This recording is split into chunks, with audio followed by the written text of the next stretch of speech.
What's up guys, it's Evan and I wanted to do a quick video. A few people have asked to see my photo editing workflow and I just got back from vacation and I have a card to dump here. So I'm going to try and quickly run you through exactly how I do photos inside of Lightroom. This is my personal preferred way of doing it. I don't know that it's the best way of doing it, to be honest. So if you have any tips or feedback, I'd love to hear them in the comments, but I'll run you through how I generally do it. So we've got a SD card plugged in here from my Sony A1.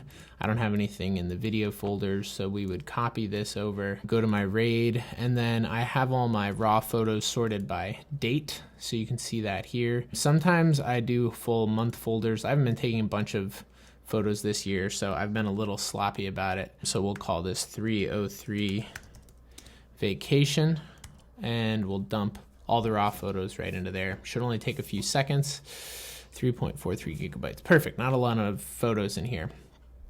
So from there, I like doing this because it all backs up to Dropbox. So I have definite backups of all of my raw photos since I've started using the system. It's very easy to search. I used to be much less organized and ended up regretting it. So I'll do another video if you're interested in my Dropbox setup and how everything automatically archives itself. But for now, we're just going to focus on this. So once the folder is copied over, we'll go over to Lightroom and I'm going to move this over here and we'll import the photos. Of course, I found the one place to put this that it is my little thumbnails in the way. Okay, so then we can go over to photos. This is a little bit slow sometimes and I'm not totally sure why. I think it's because I accidentally clicked on this and it's trying to load all the thumbnails.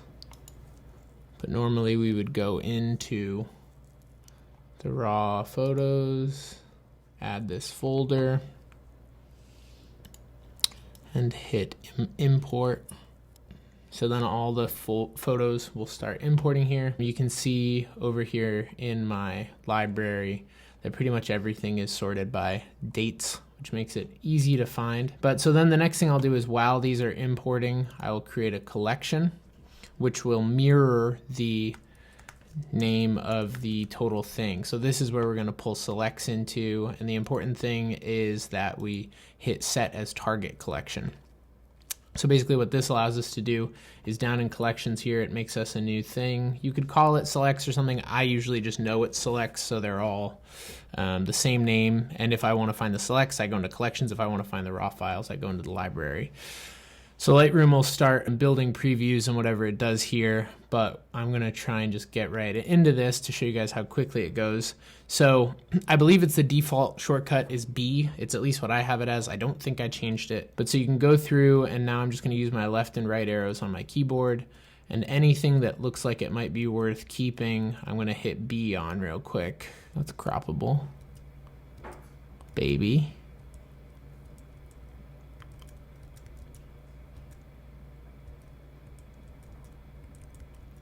So we're just quickly pulling selects, and as you can see it says add to target collection. Every time we do that, that's sort of cool.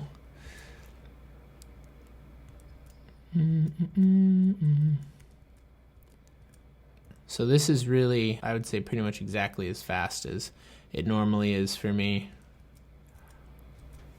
We'll just sort of identify all the maybes, at least. I find it helpful to just go through them relatively quickly. That's a funny picture. And if you have a bunch of pictures, obviously this takes a second, but with something like this, it doesn't take that long.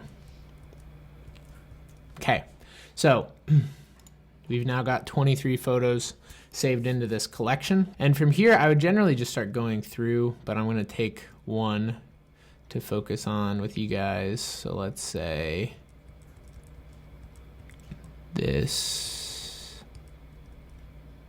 one. This is sort of a vibe. Okay, so we go over to develop, and I move this stupid thing again. First thing I would do is just sort of level my horizon. And then I have two sets of things. So I have all these RNI films presets, some really nice images, makes these. They're pretty cool. I have all their stuff, and there's a variety of, they're all, based on film emulations, but there's some vintage stuff that's, really funky, black and white stuff, infrared stuff, which you may have seen me post a few times. But I have mixed results with their stuff. I don't really have a super strong feeling one way or another. Like sometimes I'll go through these. But right now I'm initially curious to go through. The other thing that I use a lot are these presets. They're raw presets from a company called the Archetype Process. So they have Fujifilm, Kodak, and monochrome emulations. And so let's go look at this stuff. I will say this stuff tends to sort of pull your exposure down a little bit. So I find myself lifting exposure back up a good amount of the time when I'm using these. They definitely have some like film scan color casts, which sometimes can be cool and sometimes can be annoying. But for the sake of this, I honestly, there's like two that I use a lot and then some other ones that I'll dig through. This still doesn't feel quite level to me. So we'll re-level this. Overall, I like where this is at. So I'm just quickly tweaking some of the levels. You have so much resolution in these A1 files. Main things I'm looking at are like skin tones being generally in the world of where I'd like them. Highlights.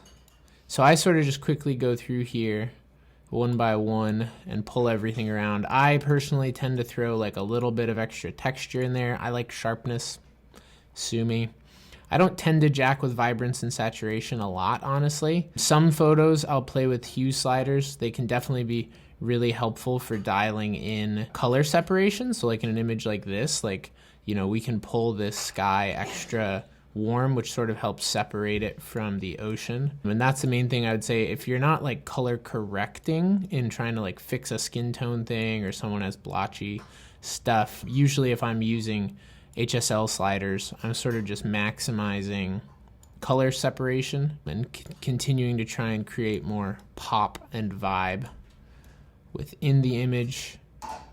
That blue one's interesting, but you also want to be careful because if you get too crazy with these, you will end up sort of breaking the image, which you'll know it when you see it. Like if you do this or this, like this obviously looks fake. So you want to sort of like utilize the tools to push things around a little bit, but I generally don't get super stylized within that.